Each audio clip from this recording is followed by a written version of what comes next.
ताला एक पुरातन आविष्कार है। जब से इस संसार में बहुमूल्य वस्तुएं बन रही हैं, तब से ही ताले का निर्माण हुआ है। तब से इसका उपयोग हुआ है ताकि उचित समय आने पर हम अपनी बहुमूल्य वस्तुओं को सुरक्षित रख सकें और समय आने पर उन्हें निकाल कर उनका उपयोग भी कर सकें। अब एक आवश्यक तथ्य है जिसे जानना अति आवश्यक है, और वो ये कि ताले के निर्माण से पूर्व उसकी कुंजी अर्थात उसकी चाबी का निर्माण किया जाता है। अब यही जीवन की एक बहुत बड़ी सीख दे जाती है। हमारे जीवन में जब भी कोई एक समस्या आती है तो भयभीत होने की आवश्यकता नहीं, क्योंकि इस प्रकृति ने, ईश्वर ने इस समस्या का समाधान, इसकी चाबी पहले ही निर्माण करके कहीं रख दी है। आवश्यकता है तो समस्या से आगे बढ़कर उस समाधान को ढूंढने की। मनुष्य कभी भी समस्या को देखकर भयभीत हो जाता है, चिंतित हो जाता है, अपना विवेक खो देता है। आवश्यकता है तो इस मन को शांत करने की, इस शांत मन के साथ इस समस्या का निवारण ढूंढने की। तो समस्या चाहे जितनी भी बड़ी आए, भयभीत होने की आवश्यकता नहीं है। शांत चित्त से समाधान ढूंढिए। मनुष्य को जीवन में उन्नति पाने के लिए 3 स्तंभों की आवश्यकता है। पहला स्तंभ शिक्षा। ये शिक्षा हमें ज्ञान प्रदान करता है। दूसरा स्तंभ व्यापार, जिससे हम धन अर्जित करते हैं। और तीसरे स्तंभ है हमारे भगवान, हमारे इष्ट। इनके साथ यदि जुड़ाव हो गया तो एक ऐसा मानसिक बल आपको प्राप्त होता है जो इस संसार में कहीं और नहीं प्राप्त हो सकता।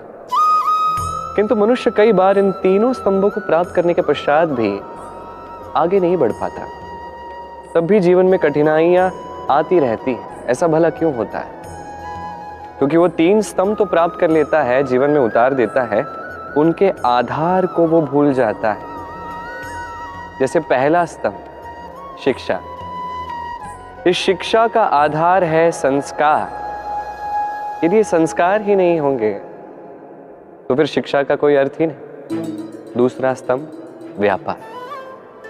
व्यापार करके धन अर्जित करना हम सभी चाहते हैं, सभी प्रयास करते हैं, किंतु व्यापार करते करते हम भूल जाते हैं कि हमारा व्यवहार कैसा बन चुका है। यह व्यवहार यदि शुभ हो तो व्यापार अपने आप एक श्रेष्ठ स्थान पर जाकर पहुंचेगा। और तीसरे स्तंभ हमारे भगवान, यदि इनके शरण में आप जाना चाहते हैं तो उससे पूर्व अपने माता पिता की सेवा कीजिए, उनका ध्यान रखिए, उन्हें प्रेम प्रदान कीजिए, क्योंकि वही इस संसार में आपके सबसे बड़े इष्ट हैं।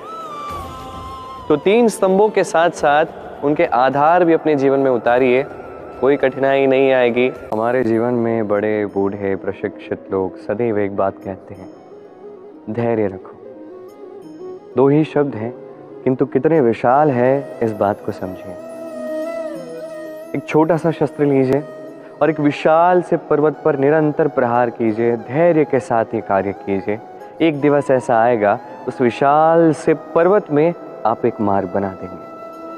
कोई धनुर्धर जब अपनी विद्या सीखता है तो उसे भी धैर्य रखने की आवश्यकता होती है। स्वयं को समय देना पड़ता है, तब जाके धनुर्विद्या वो सीखता है। ऐसे ही हमारे जीवन में भी धैर्य सबसे अधिक आवश्यक है। परिवार में धैर्य रखोगे तो धीरे धीरे अपने आप प्रेम बढ़ेगा। समाज में धैर्य रखोगे तो धीरे धीरे ये समाज आपका सम्मान करेगा। यदि स्वयं के जीवन में धैर्य रखोगे तो अपने आप आत्मविश्वास बढ़ेगा, स्वयं का विकास होगा, जीवन में सब कुछ होगा, धैर्य के साथ होगा। धीरे धीरे हो सकता है, किंतु होगा अवश्य। बस धैर्य रखें, क्योंकि धैर्य ही सबसे बड़ी पूंजी है। ईश्वर, जब भी हम ईश्वर को स्मरण करते हैं, ईश्वर से ये अवश्य मांगते हैं कि हम सदा स्वस्थ रहें, इन संकटों से, इन कठिनाइयों से हम सदा दूर रहें। किंतु ये बहुत बड़ी भूल है। अब आप सोच रहे होंगे कि मैं क्या बातें कर रहा हूं। भला ईश्वर से संकटों से दूर रहने की कामना करना ये भूल कैसे हुई? क्योंकि ये संकट, ये कठिनाई जिनसे हम दूर भागते हैं, जो संकट कुछ ही समय के लिए आता है और फिर जाने के पश्चात आपको अपने सगों, आपके हितैषी, आपके मित्रों की परख करवा देता है, आपकी सोई हुई समझ जगाता है, आपको और भी बलवान बना देता है। ये संकट जिससे हम दूर भाग रहे थे, यदि हम इन संकटों का सामना करना सीख जाए, इस अनुभव से सीखना आत्मसात करना, ये जीवन और भी अधिक आनंदमयी हो जाएगा। तो अब से जब भी ईश्वर को स्मरण करें, संकटों से दूर रहना नहीं, संकटों का सामना करने की शक्ति मांगे, स्वप्न देखें और निडरता से उसकी ओर बढ़े।